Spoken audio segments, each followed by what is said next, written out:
Jesús, te seguiré, donde me lleves iré.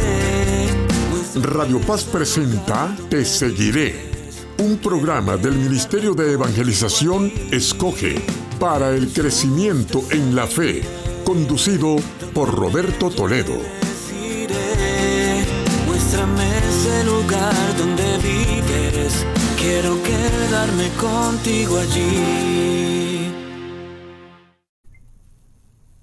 Buenas noches, familia de Radio Paz. Espero en Dios y la Virgen Santísima que cada uno de ustedes se encuentre bien, tanto en lo personal como en lo espiritual.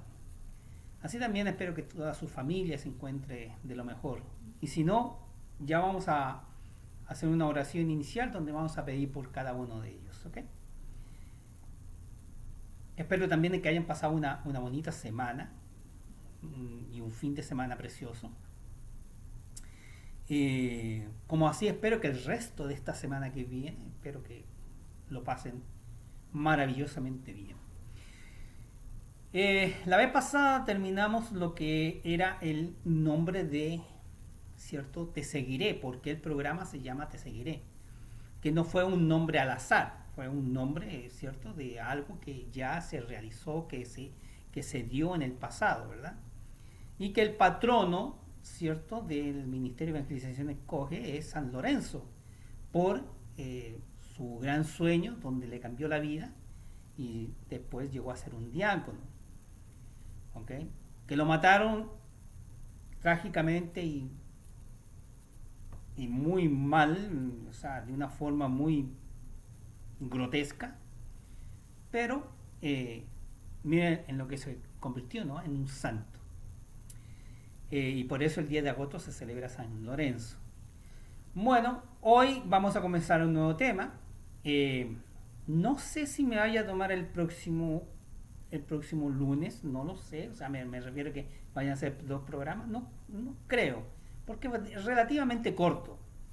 Así que probablemente sea uno solo. Pero vamos a hablar de un tema precioso, hermoso. Miren, vamos a hablar del ecumenismo. Ecumenismo. ¿Ok? O sea, ¿qué es el ecumenismo? ¿Qué significa esa palabra? ¿De dónde viene? ¿Por qué salió? ¿Acaso esta palabra se intensifica en que tenga que compartir con otros hermanos de otras religiones que no me gustan, que no me interesan, que no quiero hacerlo? Vamos a ver eso, ¿ok? Vamos a ver eso, porque es una palabra que abarca mucho, pero a la vez tiene un significado que no comprende mucho, sino que comprende una cierta limitación. Vamos a ver todo esto en relación a lo que es el ecumenismo, ¿ok? Para comenzar, como todos los lunes, primeramente vamos a hacer una oración inicial por nuestras familias, nuestras amistades, nuestros seres queridos, por nosotros mismos, ¿verdad? Para que nos vaya bien. Así que en el nombre del Padre, del Hijo y del Espíritu Santo, amén. Así de esta forma, Señor, que el Espíritu Santo pueda ser el que guíe este programa y no yo. Padre nuestro, Padre misericordioso, gracias por un día más, gracias por todo lo que nos das, gracias por el trabajo, gracias por el hogar, gracias por mi familia, gracias por las amistades que me rodean, gracias por todo en general, porque muchas veces das más de lo que realmente merecemos. Te pedimos por todas estas personas que puedan estar enfermas, sobre todo nuestros familiares, si hay alguno que pueda estar enfermo, ya sea del coronavirus o ya sea de algún virus, ya sea de algún otro problema, ya sea riñones, pulmones, cualquier cosa que esté por la cual esté enfermo. Te pido para que pongas tu mano misericordiosa y sanadora en cada uno de ellos y puedan, ¿cierto?, recuperarse pronto para estar nuevamente con sus familiares. Yo personalmente te pido, Señor, por aquellas personas que me están escuchando, como también aquellas personas que me están viendo a través de Facebook, a través de Instagram, a través de YouTube. ¿Cierto? Pido por cada uno de ellos para que tú pongas tu mano misericordiosa y también los puedas llenar de felicidad. Te pido también por los seminaristas, los diáconos, las religiosas, religiosos, los sacerdotes, los obispos, por Monseñor Wensky, Monseñor Garza y por el Papa Francisco. Todo por su gran labor pastoral. Señor, te queremos servir mejor que ayer y escuchar con agrado lo que nos quieras decir hoy. Gracias, Señor, por la mirada que vigila, el oído que escucha y la mano que ayuda. Amén. Bien. Entonces, como ya dije anteriormente, vamos a hablar del ecumenismo, ¿verdad? ¿De qué se trata esto? ¿Qué es el ecumenismo? Vamos a ver qué es lo que nos dice Dios al respecto, a través de la Biblia. ¿Okay? A través de la Biblia. Vamos a hacer citas bíblicas, así que si quieren sacar su Biblia y tenerlas preparadas, pues ningún problema. Si no, pueden tener un lápiz, un papel y anotar la cita bíblica para que después ustedes puedan corroborar las citas que yo voy a dar.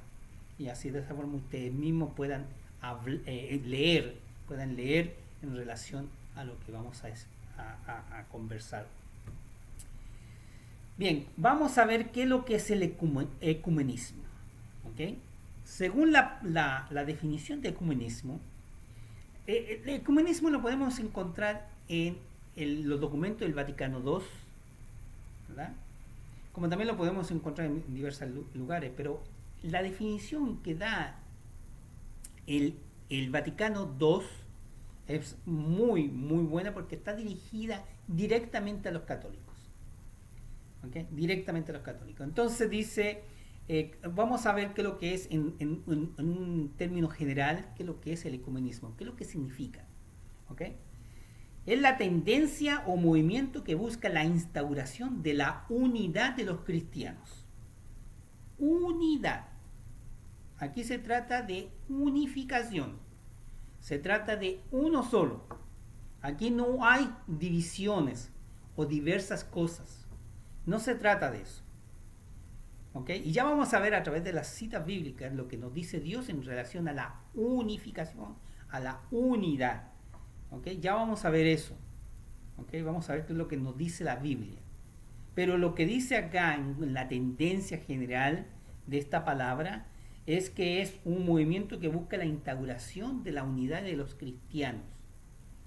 ¿Cuántas veces no el Papa nos ha hecho una reunión de ecumenismo, ¿cierto? Pública, con diferentes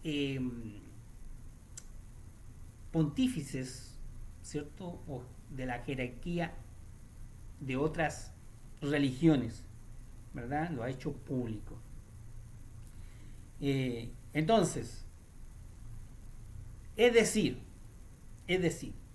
la unidad de las distintas confesiones religiosas cristianas, históricas, separadas desde las grandes cismas, ¿ok? Del griego antiguo, oikoumene,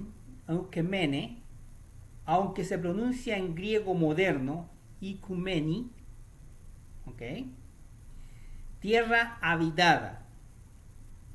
Si bien el término eukumeni se utilizó desde los tiempos del Imperio Romano para expresar la totalidad de las tierras conquistadas, el mundo como unidad, en la actualidad la palabra ecumenismo tiene un significado eminentemente religioso. Eminentemente religioso. Y es usada esta palabra para aludir a los movimientos existentes en el seno del cristianismo. ¿Cuántas veces no se ha escuchado de hablar de ecumenismo para aceptar a otras personas que no son de la religión de uno? Muchas veces. Pero hay que tener cuidado, y ya vamos a ver eso, hay que tener mucho cuidado en relación a cuando uno piensa de que lo que está haciendo es ecumenismo cuando no lo es. Hay que tener cuidado.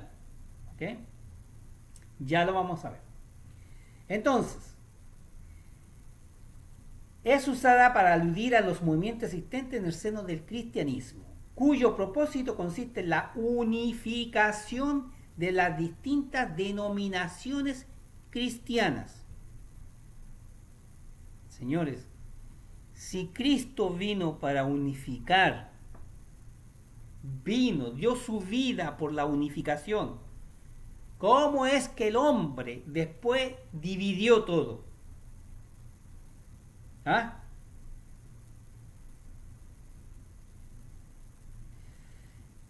Se hayan separado por cuestiones doctrinas de la historia o tradición o de la práctica. Bien, el ecumenismo tiene como un desarrollo el tener un diálogo público. Por eso el Papa, cuando se reúne, tiene un diálogo público con las otras personas, con las otras pontífices de otras religiones, ¿verdad? Entonces, el hacer el diálogo público tiene que ser con personas formadas. A ver, me explico. Si yo voy a ir a hablar con un hermano separado de otra religión, yo tengo que ir preparado. Yo no saco nada con ir allá a decir 2 cosas si me van a decir 10 y voy a quedar en nada y voy a hacer el ridículo. Porque no sé, me van a decir, me van a dar una cita, me van a dar otra cita, me van a decir aquí, me van a tomar el pelo porque yo no estoy preparado. Yo no puedo, ¿cierto?, estar dialogando con otra persona de otra religión si yo sé que esa persona me va a comer con la Biblia. Porque aunque lo sepan mal, aunque la interpreten a su manera, aunque no estén diciendo la verdad, no importa. Porque no hace falta de que él sepa la verdad en relación a una cita, o que a lo mejor esté equivocado en relación a esa cita, si usted no lo sabe.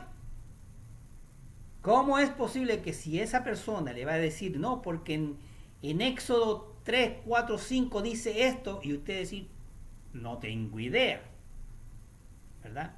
Entonces, hay que estar formado. Por eso, el diálogo público, por eso cuando el Papa se reúne con los otros jerarcas, hay que pensar de que el Papa tiene el conocimiento teológico adecuado para poder responder y saber a lo que se va a realizar ahí, en ese contexto, ¿cierto?, con esas personas.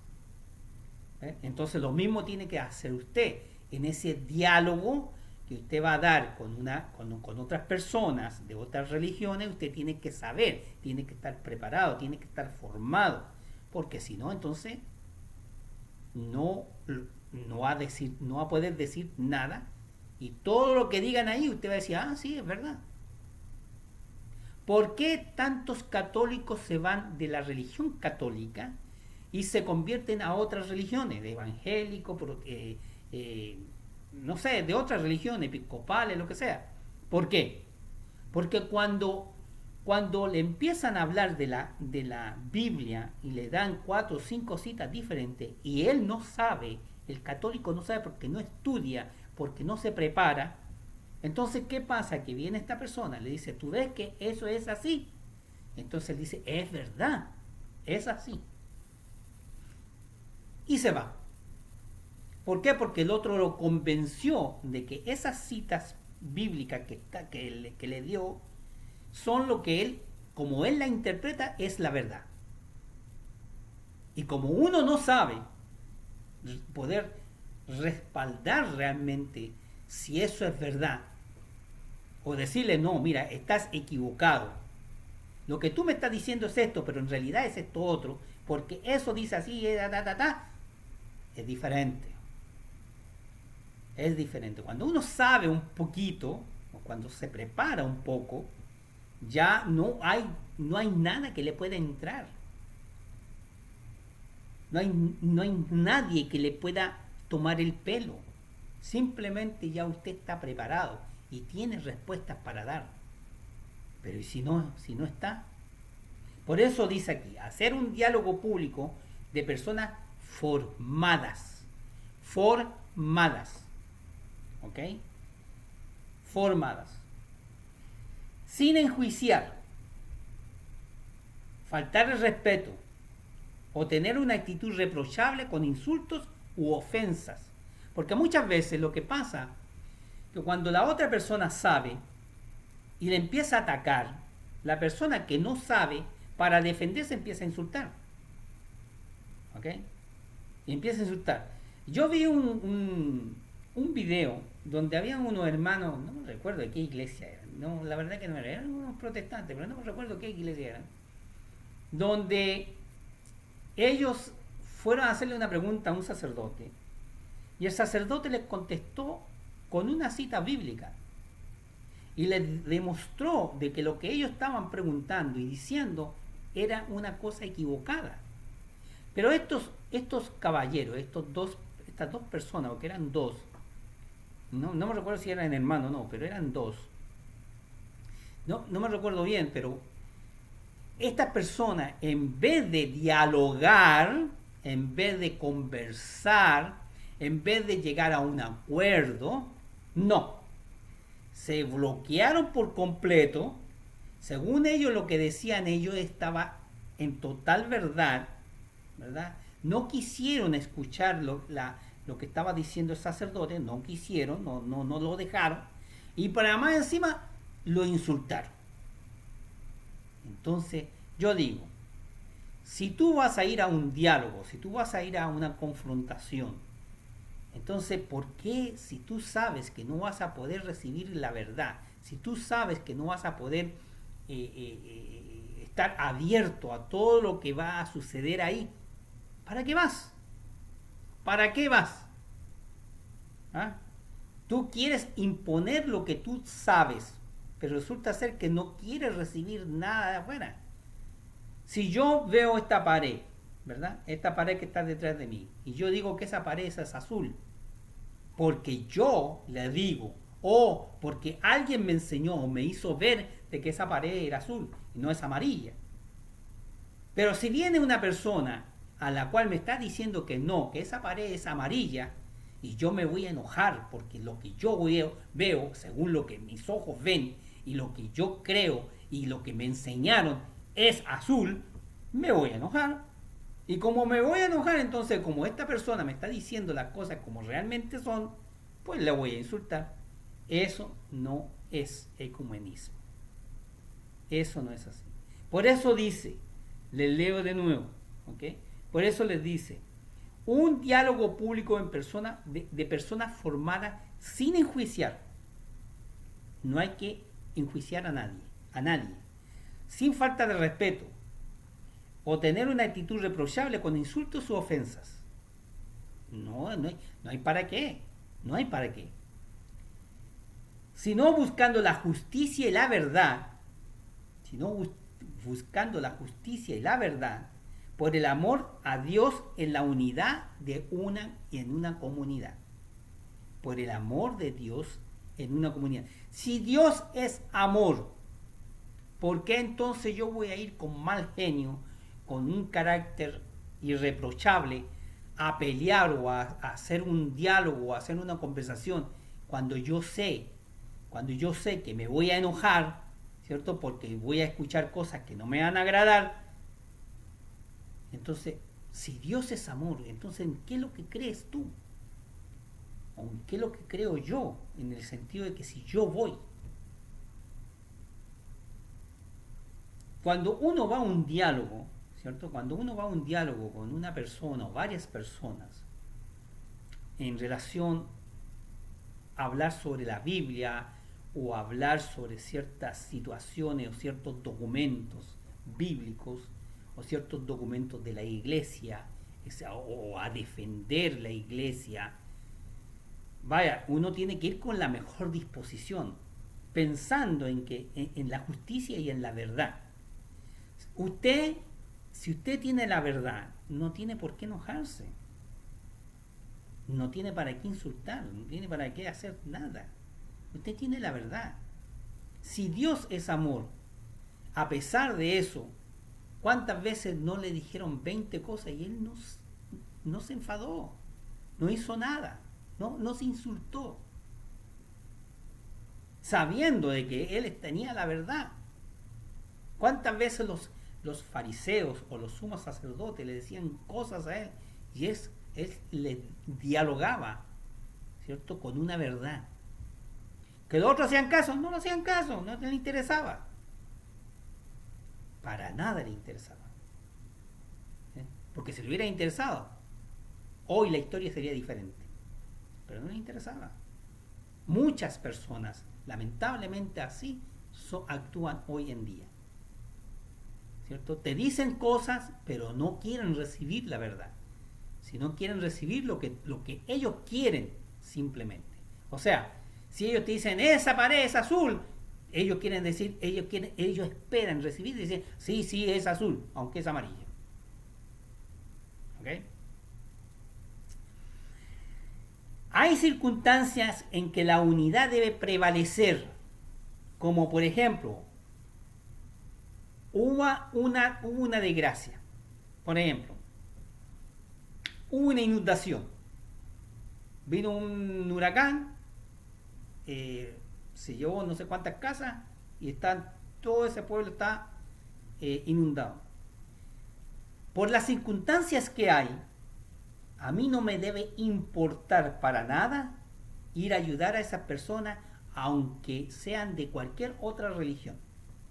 No me debe importar, porque en la ayuda de las circunstancias yo me debo brindar a cada uno de ellos, sin importar si son judíos, episcopales, si son mormones, si son evangélicos o de donde sea. A mí no me tiene que importar, porque lo que yo voy a ir a ofrecer es la ayuda humanitaria mía, de mi parte. ¿Okay? Y yo no voy a ir allá a decirle, tú eres evangélico. No, yo no te voy a ayudar. Eso no es así. Entonces, por eso dice, hay circunstancias en que la unidad debe prevalecer, como por ejemplo, cuando hay una desgracia y un pueblo entero se une sin tomar en cuenta absolutamente nada, se une, ¿cierto?, en la ayuda a esas personas afectadas. ¿Qué importa si esa persona es de otra religión? ¿Qué importa si esa persona habla otro idioma? ¿Qué importa si esa persona es mayor o menor que yo? ¿Qué importa si esa persona tiene distintas creencias? No importa nada. Lo que únicamente tiene que importar es esa ayuda humanitaria mía en la unificación de esa circunstancia que se está produciendo o se ha producido. Entonces,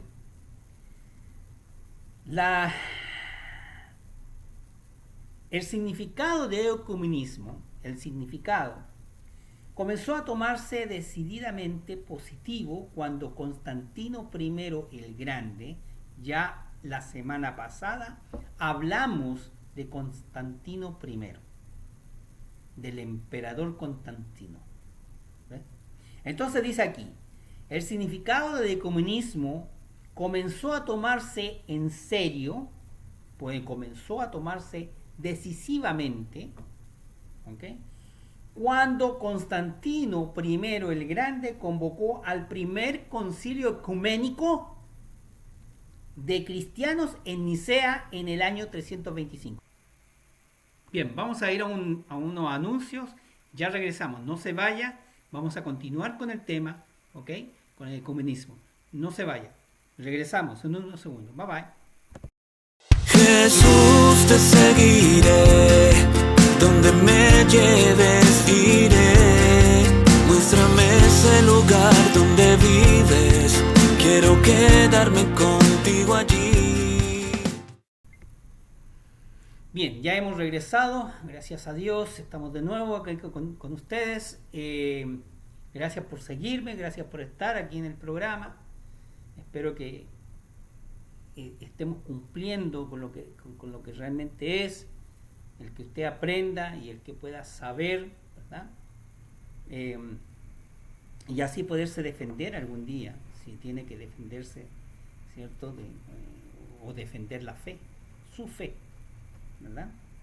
Así que, pero nada, vamos a continuar con lo que estábamos hablando de esto de ecumenismo, ¿verdad? Y habíamos quedado, voy a hacer un recuento en la parte de atrás, ¿verdad? Habíamos quedado, donde decía de que la palabra, el significado de ecumenismo, comenzó a tomarse decididamente con Constantino I, el emperador Constantino I, cuando convocó al primer concilio ecuménico en Nicea en el año 325. Cuando estamos hablando de ecuménico para todo el mundo, sin restricción. Ahora, si bien saben, la semana pasada hablamos de Constantino I. Así que por lo tanto, usted puede ir al programa anterior, del lunes pasado, y saber quién era Constantino I, el emperador Constantino. Segundo, hace unos programas atrás, no sé hace cuánto tiempo, 3, 4 meses atrás, nosotros hablamos de los concilios. Les hablé 1 o 2 programas, creo que fueron 2 programas que estuve hablando sobre los concilios. Eso quiere decir de que usted puede ir a ver ese programa en relación a los concilios y aprender, ¿cierto?, del cual estoy hablando ahora, que es el de Nicea en el año 325. Cuando yo hablé de los concilios, les di una lista total de cuántos concilios se han hecho, cuál fue el primero y cuál ha sido el último. También le he dado les di la fecha, ¿cierto? Cada concilio tiene una fecha y les platiqué en relación a ciertos concilios para que ustedes tuvieran una idea de qué se trató. No hablamos en detalle, porque si no hubiéramos estado 4 años hablando de cada concilio, son muchísimos. Pero sí hablamos en un resumen, hicimos un resumen de lo que trató cada concilio. Entonces usted puede ir y saber de qué trató el concilio de Nicea en el año 325. ¿Ok? Así que lo que acabo de decir en relación al emperador Constantino I y al concilio de Nicea, usted lo puede desarrollar mejor si usted ve los programas. Uno el lunes pasado y otro hace como unos 4 meses atrás, por allá por agosto, septiembre, por allá. Así que, ok,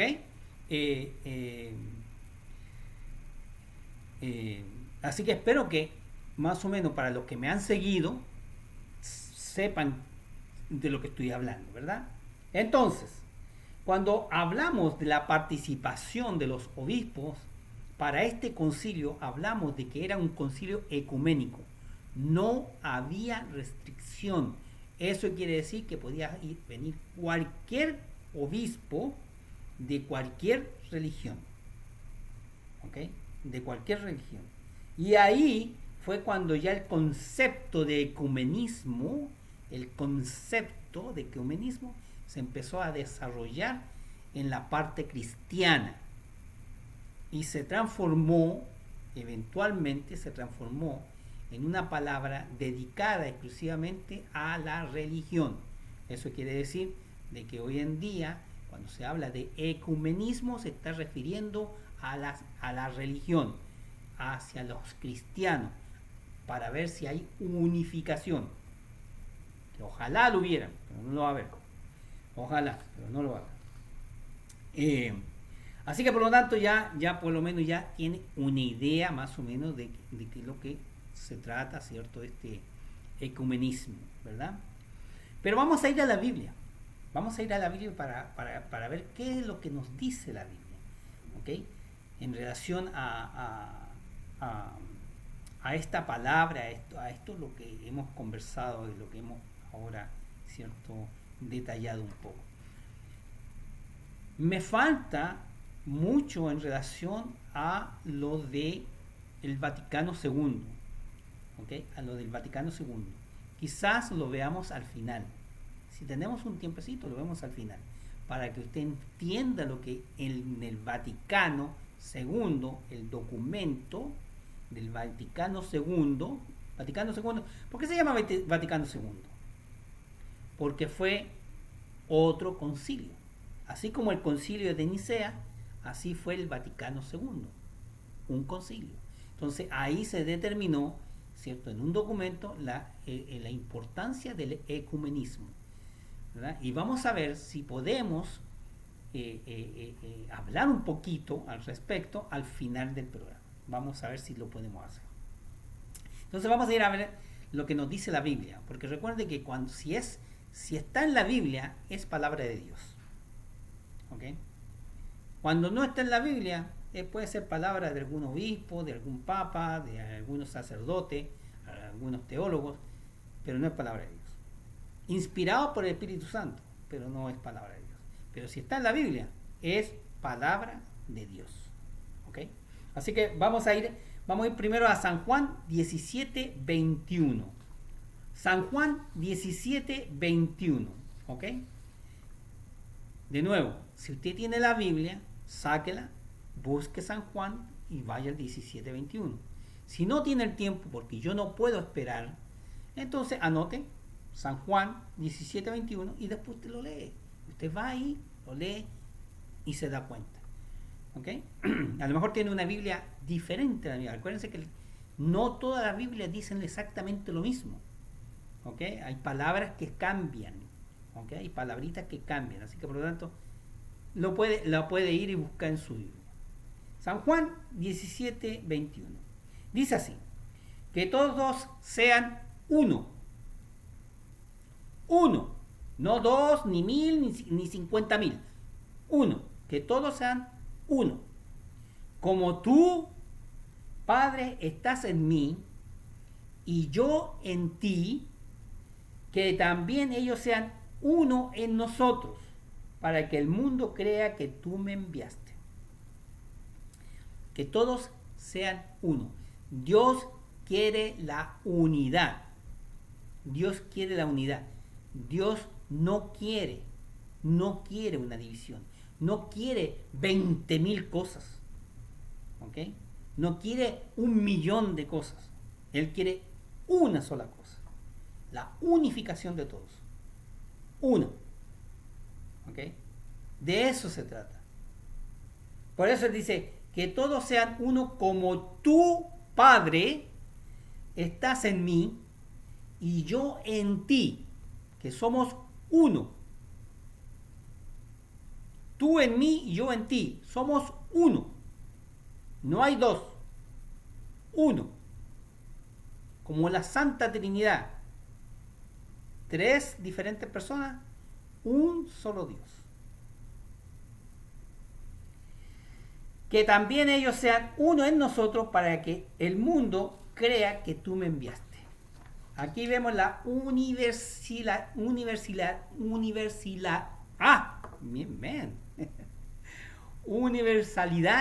que todos sean uno.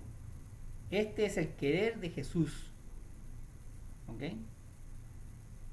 De Jesús, de Dios Padre también. Todos sean uno. Bien, vamos a ir a qué es lo que dice Pablo. Vamos a ver qué es lo que nos dice Pablo. En Efesios 4, 3 al 5. Efesios 4, 3 al 5. Dice así: traten de conservar la unidad del Espíritu mediante el vínculo de la paz. Hay un solo cuerpo y un solo Espíritu, así como hay una misma esperanza a la que ustedes han sido llamados, de acuerdo con la vocación recibida. Hay un solo Señor, una sola fe, un solo bautismo. ¿Cuántos bautizos o bautismos hay hoy en día? Cada religión, cada secta Cada iglesia tiene su bautismo. Y de diferentes maneras. De diferentes maneras. Y Dios dice aquí, un solo Señor, una sola fe, un solo bautismo. Un solo bautismo. No está hablando de 1 millón de bautismos. ¿Okay? Un solo bautismo. No un solo bautizado, no. Un solo bautismo. ¿Ok? Entonces aquí Pablo nos dice, hay que ponerle empeño el tratar, pero con fervor, y conservar, o sea, mantener la unidad. Entonces, de Dios no viene la división. Dios no quiere división. Dios quiere unidad. Dios quiere unidad. ¿De quién viene la división entonces? Del diablo. ¿De quién va a venir? Si Dios quiere unidad, ¿quién quiere la división? El diablo. ¿Por qué hoy en día, hasta el día de hoy, tenemos problemas muchas veces de unificación, hasta en la familia? Hermanos peleados contra hermanos, o contra padres, o matrimonios divorciados, o abuelos peleados con los hijos, con los nietos, con los hijos. ¿Por qué? El diablo. ¿Por qué es que cuando uno va a misa, ¿verdad?, y termina la misa, hay peleas en el parqueo? Que yo voy primero, que no, que yo voy, que no, que yo tú, que esto es... ¿Por qué? Si vienes saliendo de misa. Una vez un sacerdote dijo, que me encantó, me fascinó, dijo, la pelea entre Dios y el diablo por la iglesia, Dios la ganó. Pero la pelea del parqueo entre el diablo y Dios, la ganó el diablo. Porque hay que ver increíblemente cómo es que personas saliendo de misa se ponen a pelear por salir del parqueo. Es increíble. Es increíble. Y así son las cosas. Lamentablemente así es. ¿Ok? Entonces, dice, vamos a leer otra vez. Traten de conservar la unidad en el espíritu.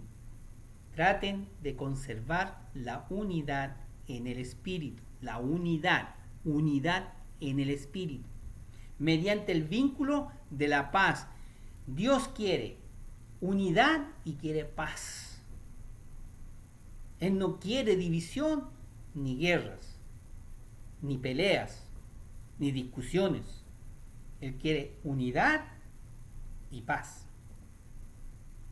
¿Qué es lo que hacemos nosotros? ¿Será que vendrá de Dios o vendrá del diablo? Cuando dividimos o cuando peleamos. ¿De dónde vendrá eso? Hay un solo cuerpo, un solo cuerpo. Ya vamos a ver a qué se refiere Pablo con un solo cuerpo. Y un solo espíritu. Así como hay una misma esperanza. Una misma esperanza. No todos tienen la misma esperanza. ¿Ok? Hay hermanos separados que tienen la esperanza en los 144.000 de que solamente ellos se van a salvar porque están dentro de los 144.000. Hay otros que tienen la esperanza en el rapto, de que porque ellos son, ¿cierto? Porque ellos son agraciados de Dios, son los que únicamente que se van a salvar. Entonces Dios va a decir, usted como es bueno va a venir al cielo y usted se va a quedar en la tierra porque no es bueno. Entonces, de dos, uno el rapto, ¿verdad? Entonces unos están esperanzados en diferentes cosas. ¿Ok? ¿Cuál es la esperanza de los católicos? La esperanza de los católicos es poder llegar al cielo y estar junto a Dios. Esa es la esperanza. Ojalá no llegar ni al purgatorio ni al infierno. Es llegar al cielo. Esa es la esperanza del católico. Pero hay otros que no le importa. No le importa el de al lado, porque para eso está el rapto. O no le importa lo de allá, porque para eso están los 144.000. Entonces, a la que ustedes han sido llamados de acuerdo con la vocación recibida. Hay un solo Señor, una sola fe, un solo bautismo. ¿Ok? Entonces, de Dios no viene la división, indiscutiblemente. Dios quiere la unión mediante el vínculo de la paz. Así como hay una sola esperanza, no 20 ni 100, solo una. ¿Ok? Debería, hoy en día, en el año 2022 del siglo XXI, debería de haber una sola religión. ¿Cuántas hay? ¿Cuántas hay?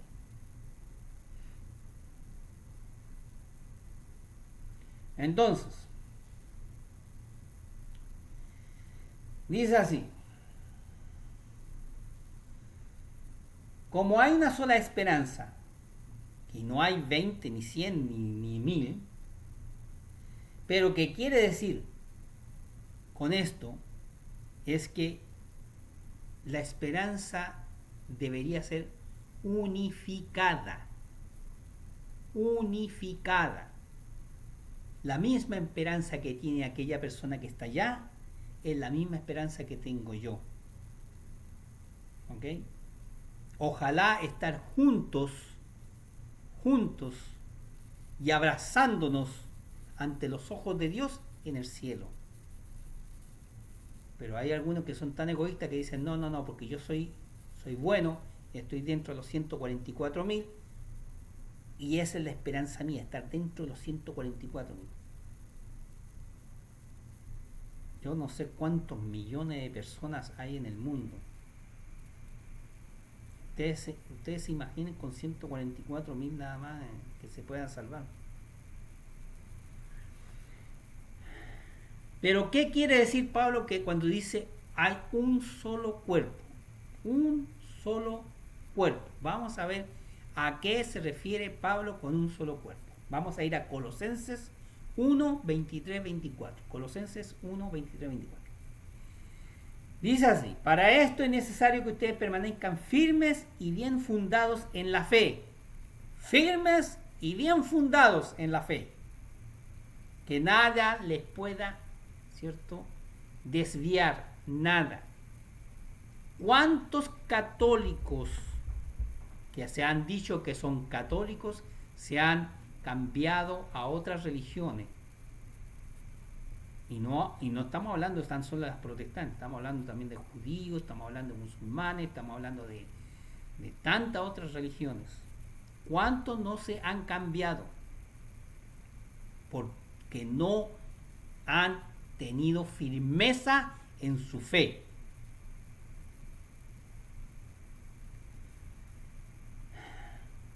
Sin apartarse de la esperanza transmitida por la buena noticia que han oído y que fue predicada a todas las criaturas que están bajo el cielo y de la cual yo mismo, Pablo, fui constituido ministro. Ahora me alegro de poder sufrir por ustedes y completo en mi carne lo que falta a los padecimientos de Cristo, para bien de su cuerpo que es la iglesia, de su cuerpo que es la iglesia. El cuerpo que habla Pablo es la iglesia, un solo cuerpo, o sea, una sola iglesia. ¿Cuántas iglesias hay en el mundo entero? No tengo idea cuántas, son miles. ¿Por qué? Yo conozco a un señor que trabajaba en la cocina de un restaurante y se le ocurrió hacer una iglesia, una sexta, y rentó un local en un shopping center y ahí él se fue como pastor.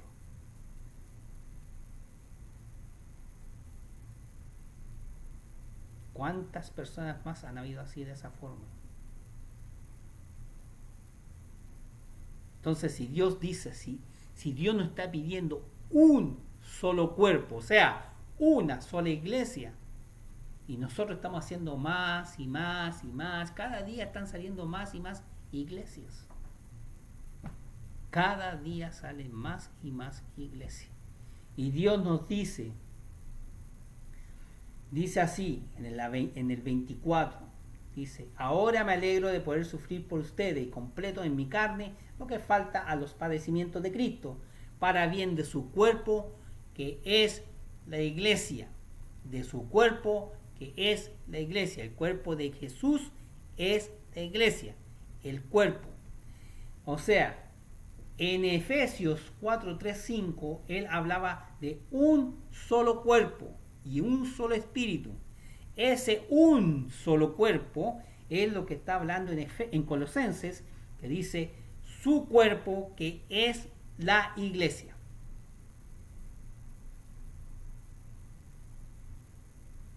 Para Pablo está muy claro, está clarísimo.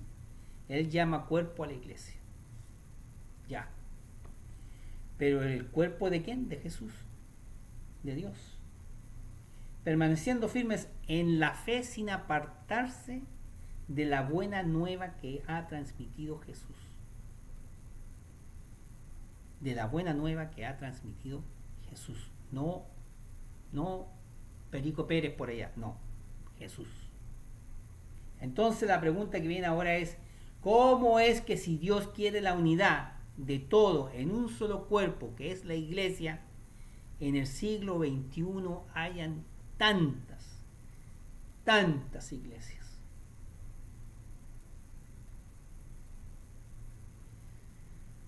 Es irreprochable, es verdaderamente es que no tiene explicación el hecho de que hayan salido tantas iglesias, tantas religiones, por personas que no han querido seguir, ¿cierto?, las leyes de Dios. Vean un poquito, lean cuál es la Iglesia Ortodoxa de Inglaterra, quién la hizo, quién la fundó. Lean un poquito con respecto a eso. ¿Por qué? Si esa persona era católica. ¿Ah? ¿Quién hizo la protestante, la religión protestante, de donde salieron los evangélicos, salieron otras más, los luteranos, etc.? ¿Quién la fundó? ¿Quién fue que hizo la división en el año? ¿Por qué? Si esa persona era católica.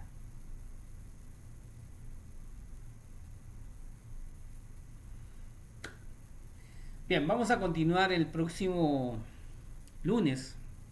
Vamos a continuar con este tema. Vamos a terminar, ¿cierto?, lo que es lo que nos dice la Biblia en relación a esta palabra tan controversial que tiene en su significado, ¿cierto?, el ecumenismo. Y también vamos a ver un poco del asunto del Vaticano II. ¿Qué es lo que nos dice el Vaticano II? ¿Okay? Vamos a hablar un poquito de eso la próxima semana. Así que ahí lo espero, no se vayan, regresen conmigo el próximo lunes para seguir escuchando sobre lo que es el ecumenismo. ¿Okay? Les deseo lo mejor, hasta el próximo lunes. Bye bye. Jesús, te seguiré, donde me lleves iré.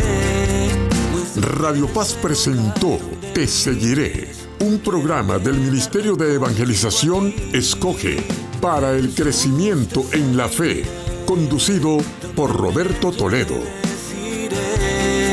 Muéstrame ese lugar donde vives, quiero quedarme contigo allí.